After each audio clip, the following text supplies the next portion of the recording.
নমস্কার, we learn investing এ আপনাদের সবাইকে স্বাগত। আজ সোমবার 8ই সেপ্টেম্বর 2025, আর আমরা প্রতিদিনের মতো আজকের ভারতীয় স্টক মার্কেটের একটা গভীর বিশ্লেষণে চলে এসেছি। দেখুন, বাজার বন্ধ হলো তো সামান্য লাভের সাথে, কিন্তু দিনের মধ্যে যা ওঠানামা চলল, আর বিশেষ করে সেক্টরগুলোর মধ্যে যা ফারাক, বিরাট। মানে একদিকে কিছু শেয়ার রকেটের মতো ছুটল, তো অন্যদিকে বেশ কিছু শেয়ার আবার চাপের মুখে পড়ল। আজকের বাজারের এই দুটো দিক, এই টানাপোড়েন নিয়েই আমরা একটু বিস্তারিত আলোচনা করব। আর হ্যাঁ, যারা ভাবছেন যে বাজারের এই সব জটিল জিনিসগুলো আরও ভালোভাবে শিখবেন, তাদের জন্য একটা খবর আছে। উই লার্ন ইনভেস্টিং এই মাস থেকেই কিন্তু একটা নতুন লার্নিং ব্যাচ শুরু করছে। ক্লাস, সিলেবাস, ফি সব ডিটেলস আমাদের ওয়েবসাইট www.welearninvesting.com এ দেওয়া আছে, অথবা সরাসরি শর্মিষ্ঠা ম্যাডামকে ফোন বা হোয়াটসঅ্যাপ করতে পারেন 7908771248 নম্বরে। হ্যাঁ, ঠিকই বলছো। আজকের বাজারটা কিন্তু সত্যি একটা ইন্টারেস্টিং কেস স্টাডি। বাইরে থেকে দেখলে মনে হবে কি আর এমন হলো, সামান্য লাভ, কিন্তু ভেতরে ভেতরে দুটো একদম বিপরীত স্রোত কাজ করছিল।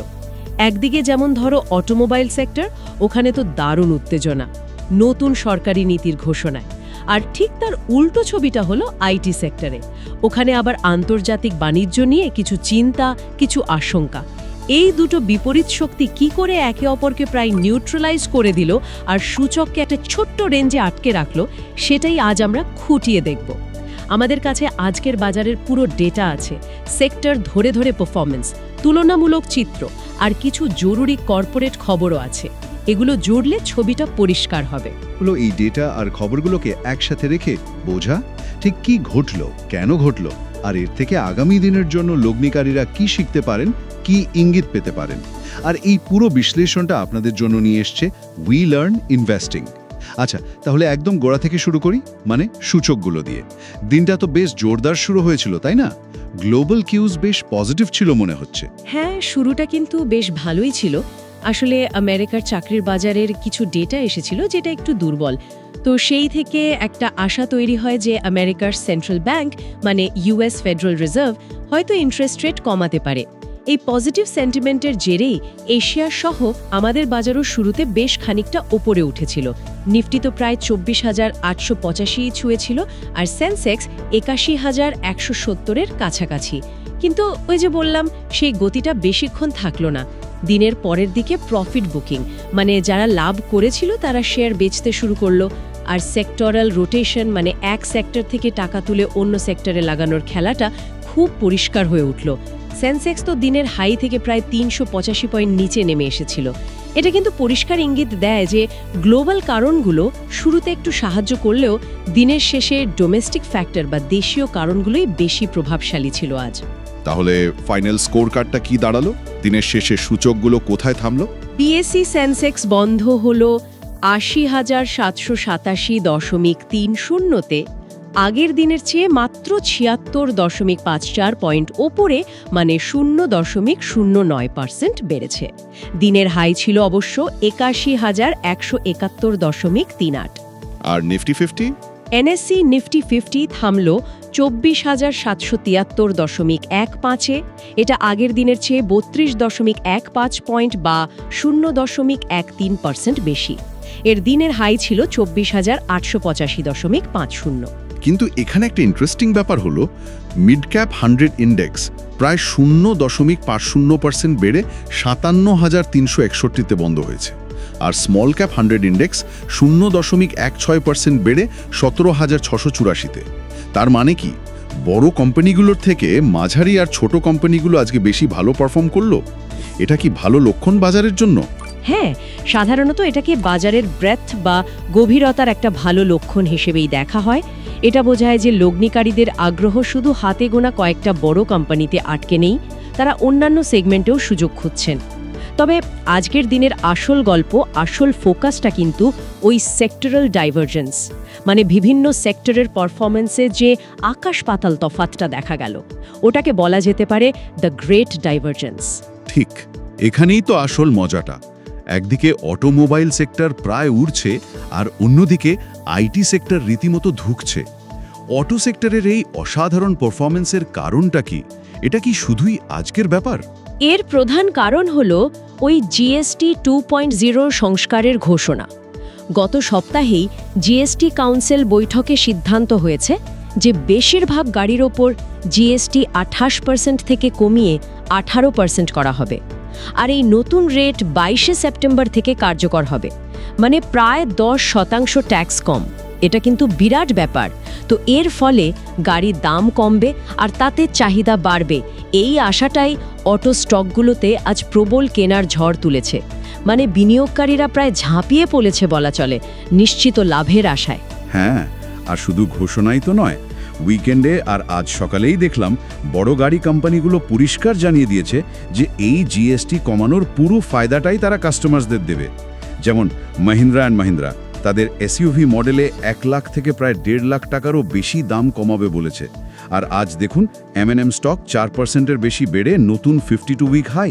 ঠিক তাই। টাটা মোটরসও তো যাত্রীবাহী গাড়িতে প্রায় 1.55 লক্ষ টাকা আর কমার্শিয়াল গাড়িতে 4.65 লক্ষ টাকা পর্যন্ত দাম কমানোর কথা বলেছে 22 সেপ্টেম্বর থেকে।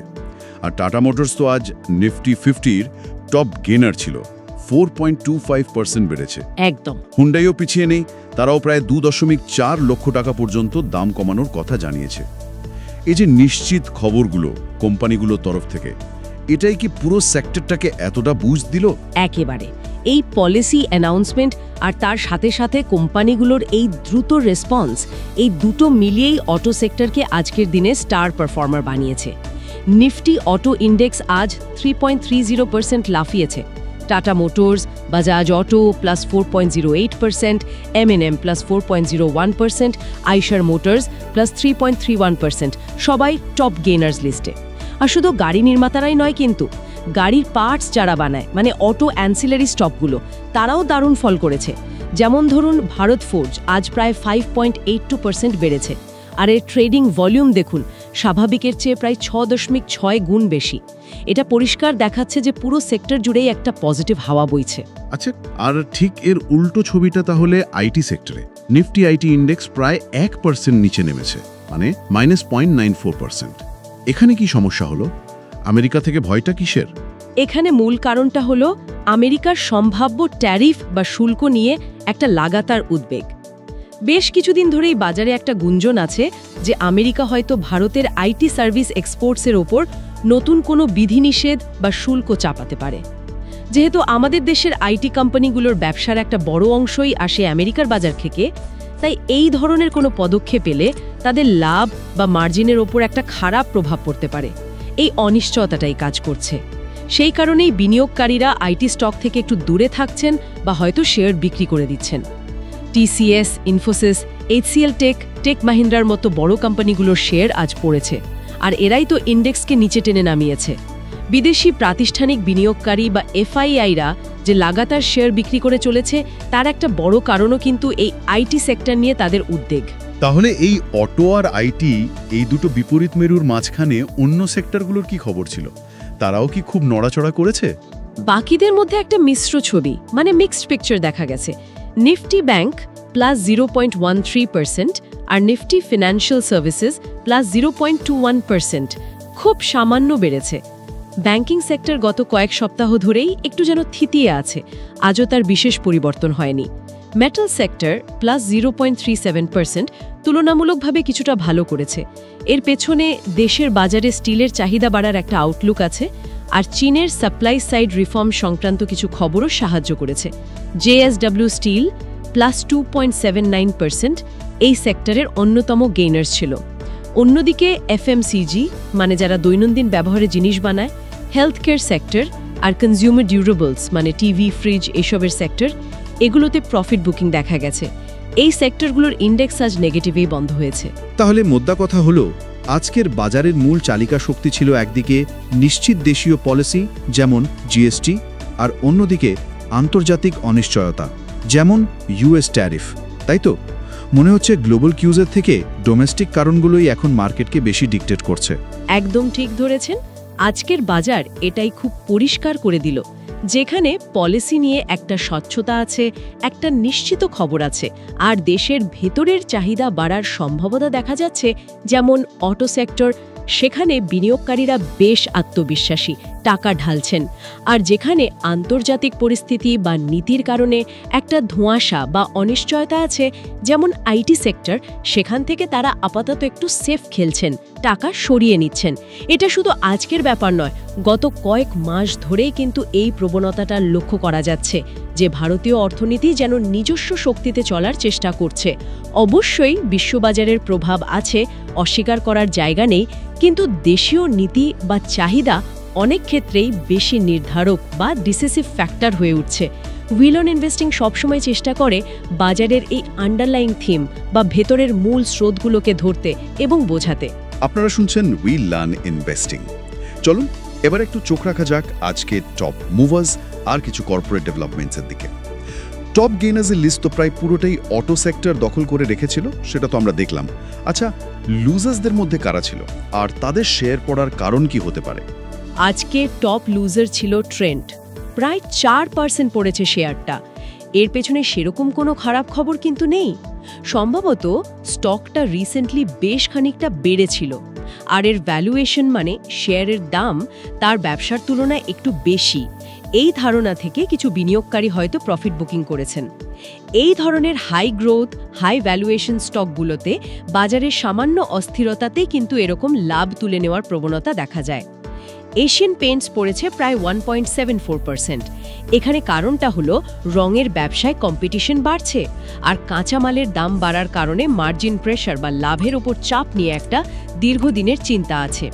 এছাড়া ডক্টর রেডিজ ল্যাব -1.35, কোল ইন্ডিয়া -1.35 আর নেসলে ইন্ডিয়া -1.28%-এর মতো শেয়ারগুলো লুজেস লিস্টে ছিল। এগুলো ফার্মা এবং এফএমসিজি সেক্টরের সামগ্রিক দুর্বলতাকে কিছুটা তুলে ধরছে। এই সেক্টরাল ট্রেন্ডগুলোর পাশাপাশি কিছু নির্দিষ্ট কোম্পানির খবরও তো নিশ্চয়ই বাজারের নজর কেড়েছে। হ্যাঁ, কয়েকটা বেশ গুরুত্বপূর্ণ খবর ছিল আজ। প্রথমত, বেদান্তা দেউলিয়া হওয়া জয়েল কোম্পানিকে প্রায় 17,000 কোটি টাকায় কেনার জন্য যে বিড দিয়েছিল সেটা তারা জিতেছে। এটা ইনসলভেন্সি অ্যান্ড ব্যাংক্রাপসি কোডের অধীনে একটা বড় ডেভেলপমেন্ট। দ্বিতীয়ত, স্পাইসজেট তাদের এপ্রিল-জুন কোয়ার্টারের রেজাল্ট ঘোষণা করেছে। তারা 333.8 কোটি টাকার লস দেখিয়েছে। গত বছর এই সময়ে লাভ ছিল। তাদের রেভিনিউ বা আয়ও কমেছে প্রায় 34.4%। এই খবরে স্টকটার উপর স্বাভাবিকভাবেই একটা চাপ ছিল। তৃতীয়ত, ফার্মা সেক্টরে ইউএস এফডিএ মানে আমেরিকার যে ওষুধ নিয়ন্ত্রক সংস্থা, তাদের কিছু অবজারভেশন এসেছে। জাইদাস লাইফ সায়েন্সেস তাদের ভাদোদারা প্ল্যান্টের জন্য 4টে অবজারভেশন পেয়েছে, আর অরবিন্দ ফার্মা তাদের তেলেঙ্গানার একটা ইউনিটের জন্য 8টা প্রসিজারাল অবজারভেশন পেয়েছে। যদিও এগুলোকে ওয়ার্নিং লেটার বলা যায় না, তবুও এই ধরনের খবরে ফার্মা স্টকগুলোতে একটু সতর্কতা তৈরি হয় বইকি। চতুর্থত, আজ বেশ কয়েকটি কোম্পানি এক্স ডিভিডেন্ড ট্রেড করেছে, যেমন আরবিএল ব্যাংক, সেল, হাটকো ইত্যাদি। এক্স ডিভিডেন্ড রেটে সাধারণত স্টকের দামে ডিভিডেন্ডের অঙ্কটা অ্যাডজাস্ট হয়ে যায়, তাই দামে একটু প্রভাব দেখা যায়। আর পঞ্চমত, আইপিও মার্কেটে বিশেষ করে এসএমই বা ছোট কোম্পানিগুলোর আইপিও সেগমেন্টে বেশ কিছু নতুন অফার আসছে বা আসার খবর আছে, যেমন ইপিডব্লিউ ইন্ডিয়া, মারুশিকা টেকনোলজি। আজকের ভলিউম শকার্স লিস্টটাও বেশ ইন্টারেস্টিং লাগছে। মানে যে স্টকগুলোতে স্বাভাবিকের চেয়ে অনেক বেশি সংখ্যায় শেয়ার কেনাবেচা হয়েছে। সুপ্রিম পেট্রোকেম, এসপিএল পেট্রো, যেটা ক্রুড অয়েল রিলেটেড, সেখানে নাকি স্বাভাবিকের চেয়ে 18 গুণের বেশি ভলিউম। এটা তো বিশাল। হেলথকেয়ার থেকে কোহ্যান্স লাইফ সায়েন্সেস, কোহ্যান্স 13.5 গুণ। জুবিল্যান্ট ফার্মা বা জুব ফার্মা প্রায় 8.5 গুণ ভলিউম দেখেছে। আর অটো অ্যান্সিলারি থেকে তো অনেকগুলো নাম, Schaeffler India, Schaeffler, Bharat Forge, Ramkrishna Forgings, RK Forge, ZF commercial vehicle, ZF CV India, TVS Holdings, TVS LTD, এদের সবার ভলিউম স্বাভাবিকের চেয়ে 4 থেকে 7 গুণ বেশি। অ্যাডানি পাওয়ার আর গুজরাট ফ্লোরোকেমিক্যালসও প্রচুর ভলিউম দেখেছে। এই ভলিউম বৃদ্ধিটা কি সেক্টরের প্রতি বা ওই স্টকগুলোর প্রতি আগ্রহ বাড়ার একটা স্পষ্ট ইঙ্গিত দেয়? অবশ্যই। ভলিউম অ্যানালিসিস কিন্তু বাজারের ভেতরের খবর বোঝার একটা খুব ভালো টেকনিক। কোথায় স্মার্ট মানি বা বড় বিনিয়োগকারীরা সক্রিয় হচ্ছেন, কোন সেক্টর বা স্টকের প্রতি হঠাৎ করে আগ্রহ বাড়ছে বা কমছে, তার একটা বেশ ভালো আন্দাজ পাওয়া যায়। যেমন ধরুন অটো অ্যান্সিলারি স্টকগুলোতে এত বেশি ভলিউম, এটা পরিষ্কারভাবে ওই জিএসটি সংস্কার নিয়ে আসা এবং সেক্টোরিয়াল রোটেশনকেই সাপোর্ট করছে। তাহলে আজকের এই পুরো আলোচনা থেকে আজকের বাজার থেকে মূল শিক্ষণীয় বিষয় বা কি টেকঅওয়েজ কি দাঁড়ালো, যদি একটু সামারাইজ করেন। হ্যাঁ, আজকে বাজার থেকে কয়েকটা জরুরি বিষয় আমরা নোট করতে পারি। 1 নম্বর, বাজার বন্ধ হলো সামান্য লাভে ঠিকই, কিন্তু দিনের মধ্যে যথেষ্ট ভোলাটিলিটি ছিল, আর সূচকগুলো দিনের হাই থেকে বেশ কিছুটা নেমে এসেছে। এটা দেখাচ্ছে যে ওপরের লেভেলে সেলিং প্রেশার বা বিক্রির চাপ আছে। 2 নম্বর, ব্রডার মার্কেট মানে মিড ক্যাপ এবং স্মল ক্যাপ সূচকগুলো কিন্তু প্রধান সূচকগুলোর চেয়ে ভালো ফল করেছে। এটা বাজারের ভেতরে স্বাস্থ্যের জন্য একটা পজিটিভ দিক। 3 নম্বর, এবং এটাই সবচেয়ে গুরুত্বপূর্ণ, সেক্টরাল ডাইভারজেন্স। একদিকে জিএসটি সংস্কারের আশায় অটো সেক্টর উড়েছে, আর অন্যদিকে সম্ভাব্য ইউএস ট্যারিফের ভয়ে আইটি সেক্টর পড়েছে। ডোমেস্টিক পলিসি আর গ্লোবাল আনসার্টেনিটির প্রভাব কতটা বিপরীতমুখী হতে পারে তার একটা দারুণ উদাহরণ এটা। 4 নম্বর, ডোমেস্টিক পলিসি অ্যানাউন্সমেন্ট যেমন জিএসটি কাট আজ গ্লোবাল কিউজ যেমন ফেড রেট কাটের আশা এর চেয়ে অনেক বেশি শক্তিশালী প্রমাণিত হয়েছে। মার্কেট দেশীয় খবরকে বেশি গুরুত্ব দিয়েছে। আর 5 নম্বর, এফআইআই সেলিং বা বিদেশি প্রাতিষ্ঠানিক বিনিয়োগকারীদের শেয়ার বিক্রি কিন্তু চলছেই। যদিও ডিআই বাইং বা দেশীয় প্রাতিষ্ঠানিক বিনিয়োগকারীদের কেনা সেই চাপটা সামলে বাজারকে ধরে রেখেছে, তবে এই এফআইআই ভার্সেস ডিআই এর লড়াইটা কিন্তু একটা রিস্ক ফ্যাক্টর, যেটা মাথায় রাখতে হবে। অর্থাৎ বিনিয়োগকারীরা এখন দৃশ্যমান নিশ্চিত দেশীয় কারণগুলোর ওপরই বেশি ভরসা করছেন। রিস্ক নেওয়ার প্রবণতাটাও খুব সেক্টর স্পেসিফিক হয়ে গেছে, সব সেক্টর একরকম চলছে না।